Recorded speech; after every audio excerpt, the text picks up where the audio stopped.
1,000 plus faculty, 600 plus PhD, industry-driven skilling, KL, deemed to be university.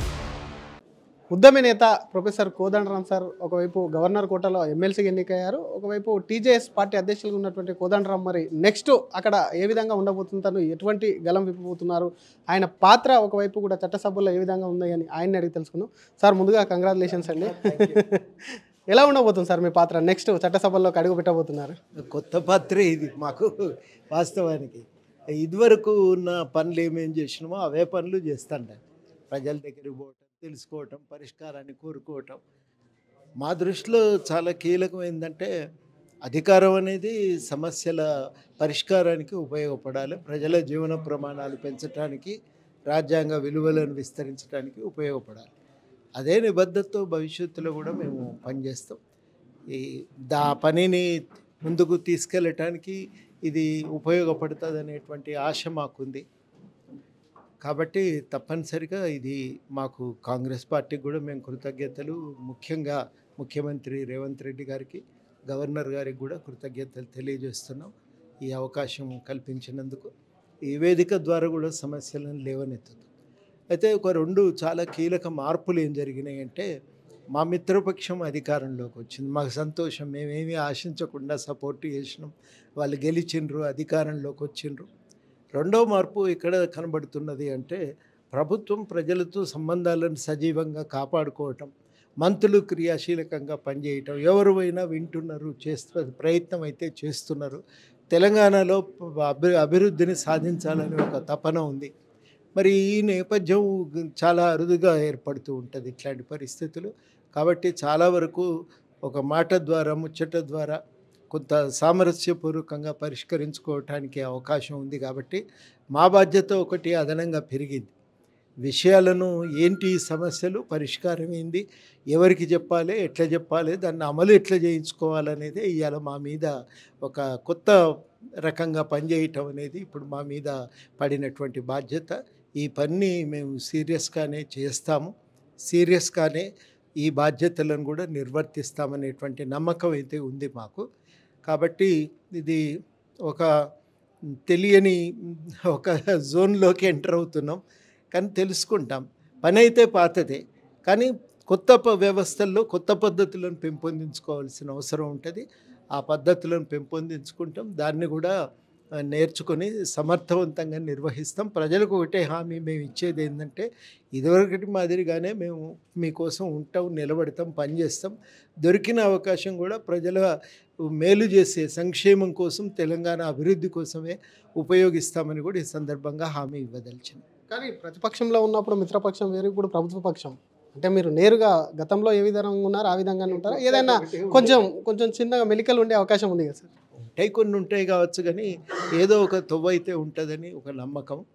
ఇక్కడ చాలా కీలకం ఏంటంటే, తెలంగాణలో ఇదివరకు ఎట్లా ఎన్నడూ కూడా మేము ఇటువంటి అనుభవం గత 20 ఏళ్లలో లేదు. అప్పుడు ఉమ్మడి రాష్ట్రంలో ప్రత్యేక రాష్ట్రం కోసం కొట్లాడటం తప్ప ఇంకో మార్గం లేకుండే. కేసీఆర్ పాలనలో మేమెంత ప్రయత్నం చేసినా వాళ్ళు మమ్మల్ని దూరం కొట్టిండ్రు. ప్రజల సమస్యలు ప్రజలకు లేవనెత్తడానికి మాకు ఇక పోరాట మార్గం తప్ప ఇంకొకటి మిగల్లేదు. ఇది కొత్త పరిస్థితే, కాబట్టి దానికి తగ్గట్టుగా మేము కూడా వ్యవహరిస్తాం. ముందు నుంచి అంటున్న మాటనే ప్రొఫెసర్ కోదండరాం ఎమ్మెల్సీ అవుతాడు, తర్వాత మంత్రి అవుతాడు. మరి ఇక్కడతో అవుతారా, నెక్స్ట్ విద్యాశాఖ మంత్రి అయితే వస్తుంది, ఎట్లా మీకు ఏమన్నా ఉందా సార్? ఎట్లా? ఏం లేదు, అధికారికంగా సమాచారం లేనప్పుడు ఏం మాట్లాడతాను, దాని గురించి ఇప్పుడేం మాట్లాడలేం. సందర్భం వచ్చినప్పుడు చూద్దాం.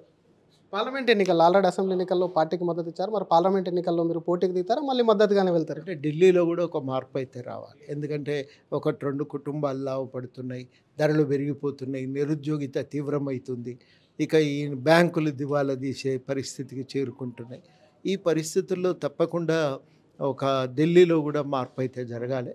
ఆ మార్పు కోసం తప్పనిసరిగా కాంగ్రెస్కే మద్దతు ఇవ్వటం తప్ప మాకు ఇంకొక ప్రత్యామ్నాయం లేదు. రాష్ట్ర కమిటీలో మాట్లాడుకొని దానిపైన మేము నిర్ణయాన్ని ప్రకటిస్తాం. ఇందాక కేటీఆర్ మాట్లాడుతూ కూడా ప్రొఫెసర్ కోదండరాం సార్ ఏ విధంగా గవర్నర్ కోటాలు ఇస్తారు, గతంలో చేసినటువంటి నాయకులను కూడా మేము ప్రపోజల్ చేశాము, ఆయన ప్రత్యక్ష ఎన్నికల్లో పాల్గొన్నారు, మళ్ళీ ఒక పార్టీకి నాయకుడిగా ఉన్నారు, ఆయనకు సంబంధించి ఏ విధంగా వస్తారని ప్రశ్నిస్తుంది సార్. ఆయనకేం చెప్తారు? అది ఏ విషయమైనా దాని గురించి మాట్లాడటం భావ్యం కాదు. నేను వ్యాఖ్యానించదలుచుకోలేదు ఇట్లాంటి మాటల గురించి. అంటే ఇది ఒకటే కదా సార్, 6 గ్యారెంటీలకు సంబంధించి కూడా ఆయన ఇప్పటికే ప్రశ్నిస్తున్నా అన్నారు మీరు ప్రభుత్వ పక్షంలో. మీకు ఎట్లా అనిపిస్తుంది కాంగ్రెస్ ప్రభుత్వం ప్రస్తుతం ఉన్న పరిస్థితి? 6 గ్యారంటీ ఇప్పుడు విషయం ఏంటంటే ఒక ప్రయత్నం చేస్తున్నారు ఇచ్చిన హామీల అమలు కోసం. ప్రయత్నం చేస్తున్నప్పుడు రాష్ట్ర ఖజానా ఖాళీ చేసిండ్రు, మొత్తం అప్పుల పాలు చేసిండ్రు రాష్ట్రాన్ని. మరి ఈ పరిస్థితుల్లో అమలు చేయటానికి అయితే ఉండే కష్టాలు చాలా ఉన్నాయి కదా. ఆ కష్టాల నేపథ్యంలో జరగవలసిన ప్రయత్నం చేస్తున్నప్పుడు అవకాశం ఇవ్వాలి, ప్రోత్సహించాలి.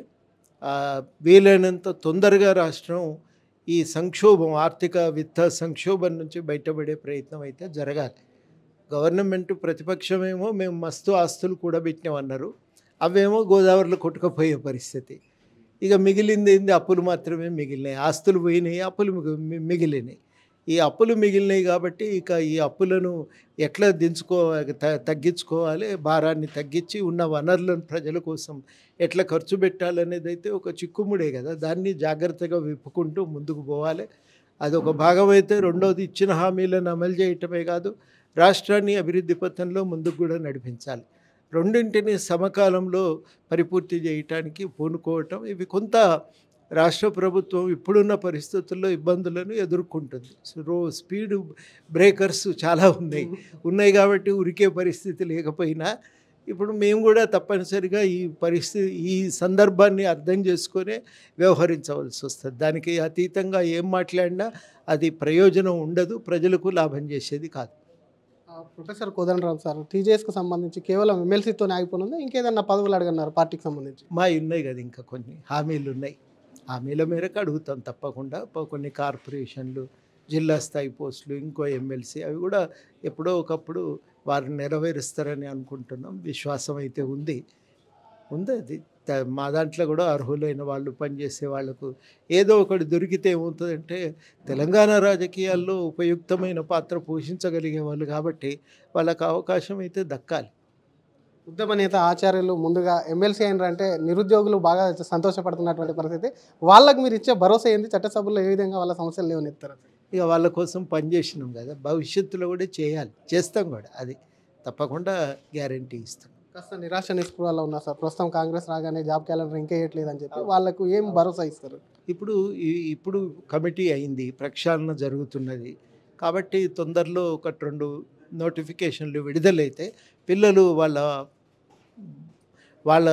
వాళ్ళకున్నటువంటి ఇవాళ ఉన్నటువంటి నిరుద్యోగ సమస్య పరిస్థితులలో మరి వాళ్లకు ఇది కొంత ఊరట కలిగిస్తుంది. అది తక్షణం జరగాలి. మరి మేము ఒకటేసారి మేము కలిసినాం, రేవంత్ రెడ్డి గారి చెవిలో వేసినాము, వాళ్ళు కూడా అదే తోవలో నడుస్తున్నారు. ఏది ఉన్నా కానీ మేము ఇవి కీలకం అని భావించినవి. ప్రత్యేకించి మాకున్నది ఏంటంటే విద్యా, వైద్యము, ఉపాధి, రాష్ట్రంలో ప్రజాస్వామ్య పునరుద్ధరణ. దానికోసం మా పాత్ర మేము సీరియస్గానే పోషిస్తాం, ప్రజల తరఫునే నిలబడతాం. మాకేమీ పదవులనేవి వ్యక్తిగత ఆభూషణాలు కావు కదా, ఇవి ప్రజల కోసం పనిచేయటానికి ఒక వేదికలు. ఆ వేదికలు ప్రజల కోసం పనిచేసేటట్టు చూస్తాం, అది మా బాధ్యత. చివరిగా అసెంబ్లీ ఎన్నికలకు ముందు కూడా మీరు పార్టీ విలీనం చేస్తారని కూడా వార్తలు వచ్చినాయి, ఈసారి కూడా అట్లనే వస్తుంది. ఏదన్నా విలీనం ఉందా సార్ పార్టీకి?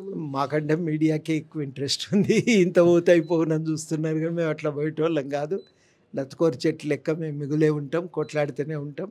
తెలంగాణ ప్రజలకు మేలు జరిగేదాకా మా పాత్ర ఉండనే ఉంటుంది.